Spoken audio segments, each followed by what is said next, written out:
Vicky and Jenny, one of the important elements when driving a change and overcoming barriers in service delivery is also to think about, when you want to implement and design change, what are the key questions that we have to ask ourselves as public officials in terms of the service delivery? I think that's a super question. And for me, again, service delivery, public service is all rooted in being able to create public value. So I think the key question we need to ask ourselves is, what is going to create public value? And the sub-question to that is, well, what is the job that needs to be done? And so there's a number of different ways to determine what that job to be done is. And oftentimes I think we tend to view the problem from an institutional perspective rather than from a user perspective. And really there's some really great research out there.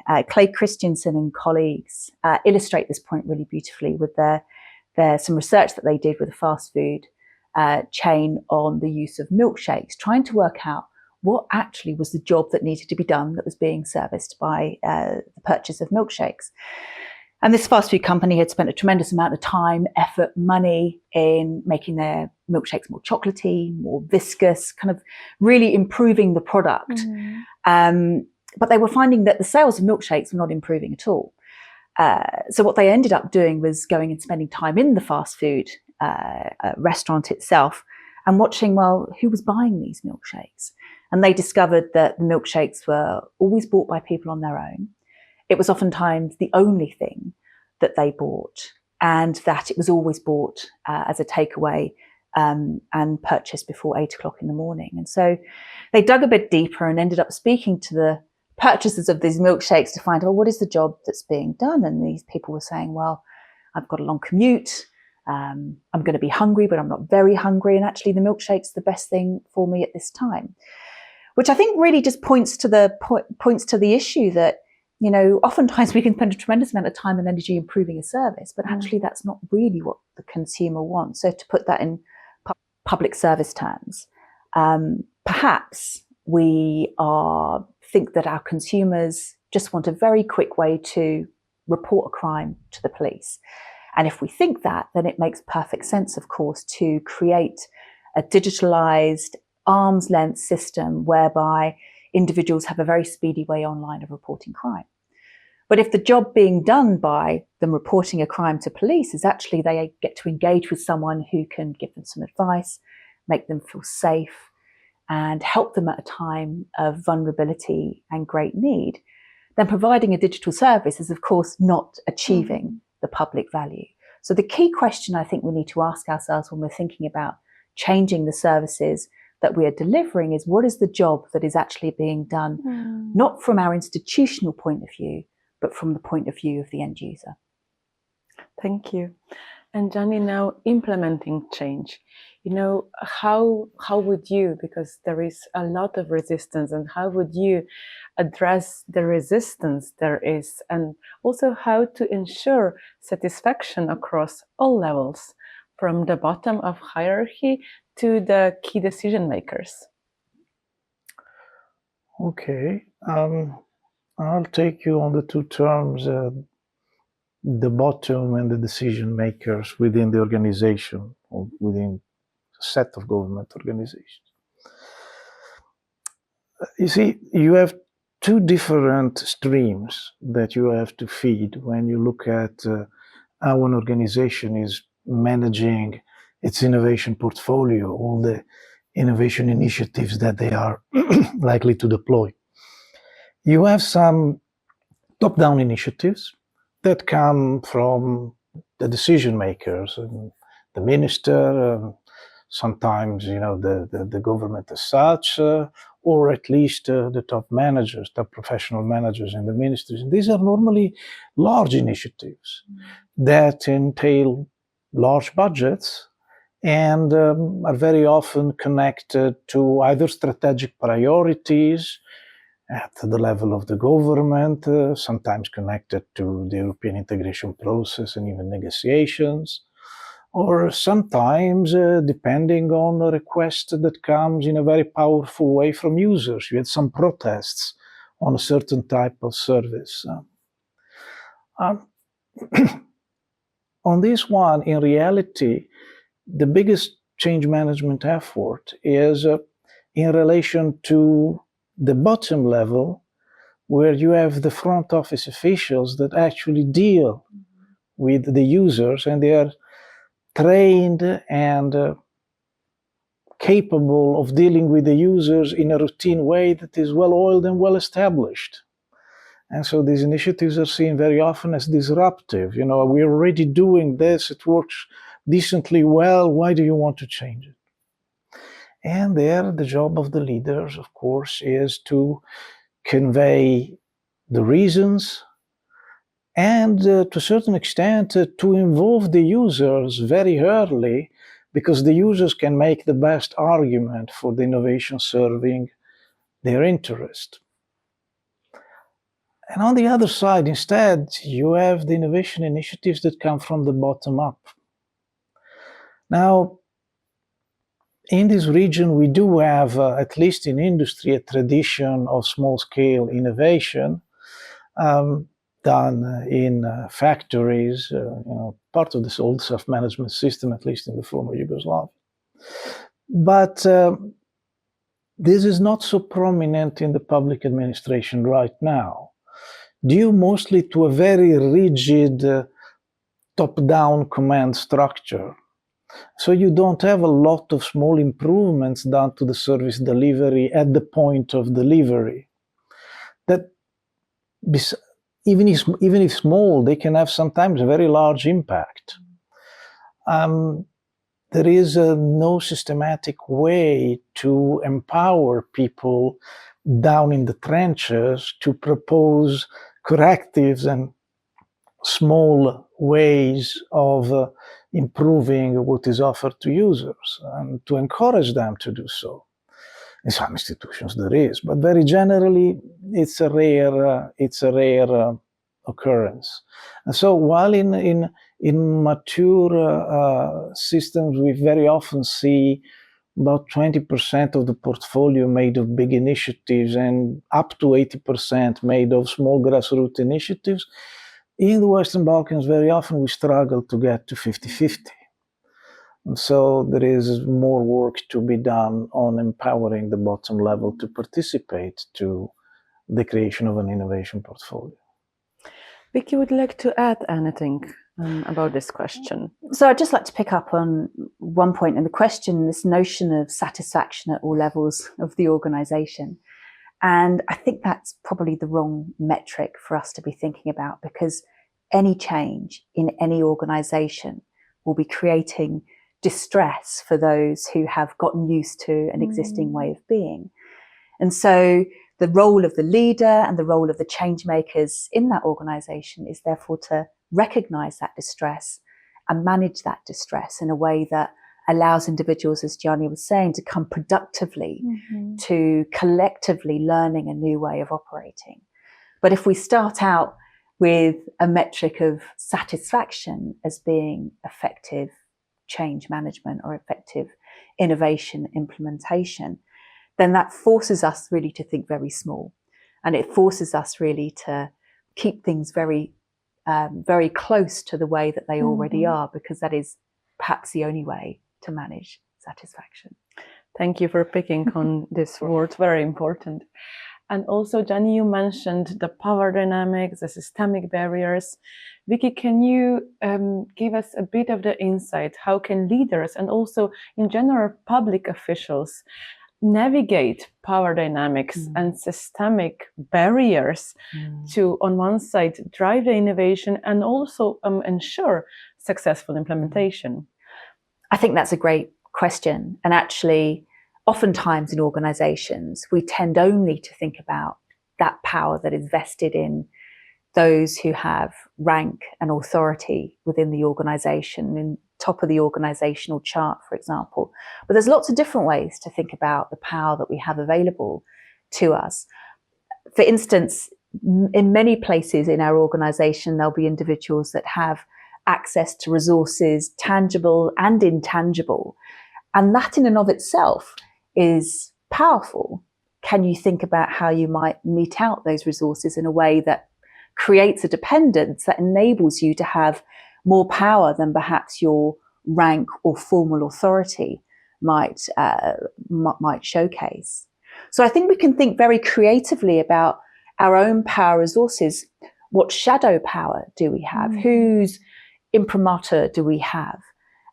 Or is there a way that we can provide our own endorsement to others within the organization? And that in and of itself, of course, becomes powerful as well. So I think the core question when we're thinking about power is that we really need to audit those multiple sources of power that we have, the tangible, the intangible, the shadow, the referred, our personal knowledge power as well, our access to information, our access to networks. And it's not all vested in those at the very top of the organization. But the second part to that, of course, is once we've recognized the power that we have, we need to be able to use that power effectively. Now, there's a tremendous amount of research out there. Jeffrey Pfeffer is one of the key authors in this field, who provides us really useful advice about how we use our power and how we must also recognize it can feel a bit uncomfortable as we get started with that. But one of the key lessons that Pfeffer offers us is that actually, oftentimes, instead of taking on those barriers, taking on those antagonists head on, maybe the most effective way to use our power to co-opt those antagonists and in many ways bring them on board with the change or the innovation or the implementation that we're attempting. Thank you. That is also a great bridge to the next question. And Jan, you also mentioned before the stakeholders and citizens. So what role do the citizens and stakeholder play in fostering innovation and also ensuring successful implementation? Well, which role they play or which role they can potentially play? Please answer both. As I said, sometimes stakeholders' involvement is the weak point at this stage of development of our innovation approach in the region. And it's a pity because normally people know what is best for them. The whole idea that government knows what is best doesn't work, particularly in complex problems. And the ways are many. At the basis, they can be, of course, objects, at least the minimum, doing surveys, particularly if you already have a customer satisfaction on the current form that the service has. Start from the evaluation of how you're providing the service now from a user perspective. But then going beyond that, forms of co-design. Very often the best ideas on how to do it come from the people that need a better service. They've already thought on how it could be. And so you can engage in forms of co-design, very banal way, using focus groups, even structuring in different ways. For business, sometimes you create committees of businesses that then prepare and filtrate proposals. Another way is once you have your initial proposals and then on the government side you've worked on it a little bit, you have kind of a prototype of the service you're thinking to renovate, to introduce in an innovative manner. Then, of course, the users are fundamental for the testing, which is something that we don't do a lot. There is a practice very often of doing pilots, which is very good, but very often they are actually dictated by the fact that a certain innovation is supported by a project. The project has limited budget, cannot support full rollout of implementation. So, let's do some pilots. But is coming out of a need and not of a conscious willingness to introduce a strong testing phase and then to iterate testing and a new prototype and then testing until you get full, or at least almost full, user satisfaction. So you have very strong potential for using better your customers in that capacity. And then, of course, there is, again, what I was saying at the beginning, there is the monitoring. very often your service will improve by introducing additional features. And at this stage, the features are sometimes dreamt up by the civil servants that, based on some foreign models, know that they could add that feature or the other one. In reality, if you go and ask the users, they already know which features they use the least and which one they still don't have. And so it's a safer way towards user satisfaction to start from the users, to see what the second generation of your innovative service is going to look like. And then there are not just the users. There are other players in the wider ecosystem that are stakeholders and can have a very important role. You see, when the European Union looks at public sector innovation and how to support it in the region, one of the programs is Horizon. Horizon is a program that is, in general, for research, which includes the research institutions, the academia included, and then, of course, the business sector, innovative startups that do research, that have innovative applications to produce. And sometimes you involve them directly by passing much of the design to them. You do an hackathon, you do a design competition, We don't have much of this, unfortunately, because both our research institutions in the region, particularly in the smaller countries, are not very strong. And sometimes the business community, as I was saying, particularly in the ICT sector, is strong but limited to a small number of companies. But there are ways of networking, of building consortia, and that is something that could be explored more. And you mentioned the potential of cross-border and regional collaboration. So how can these two strengthen innovation in the region and also enhance service delivery in public sector? Starting from occasions like the seminar that we've been in for the last 2 days, every meeting of organizations from the region becomes an occasion for exchanging practices and ideas on innovation, because innovation is a hot topic right now. Sometimes it even produces true regional transboundary initiatives. One case older than the current stream that developed of initiatives that developed after COVID is, for instance, this Bifidex business and financial analytics resource that was produced out of an initiative between the Macedonian and the Serbian Register of Companies. And is now developed on an online resource that gives access to data on registration and financial performance of companies all over the region, and most countries of the region are participating. Yeah? So there is quite a potential for this, particularly in areas in which the parties concerned are businesses, because businesses are early adopters of technology, have a little bit of an innovation culture already. So it's easier for government to work with them, even across boundaries. And then there are other things that the countries are doing together through organizations that they have created. One example is RESPA, the Regional School of Public Administration, sitting in Montenegro, which is an organization of the 6 countries of the region only, and that together with the Sigma program at OECD is running these public administration awards every year since 2020. Yeah? That every year premiate the most successful public sector innovation initiatives, and has become an occasion for putting some good practices under the spotlight that immediately afterwards get imitated. People get in contact and try to replicate them. There is a bit of competition also. And then there could be a lot more of potential for cooperations on the wider ecosystem. For instance, the same organization has started a challenge on open data that is not aimed at public administrations, but rather at research institutions and civil society organizations that want to do things using open data. This is a big stimulus for public sector innovation, but it's not as developed as it could be. And as we need stronger research ecosystems in our countries to promote innovations, maybe it's a sort of area in which more cooperation could be developed.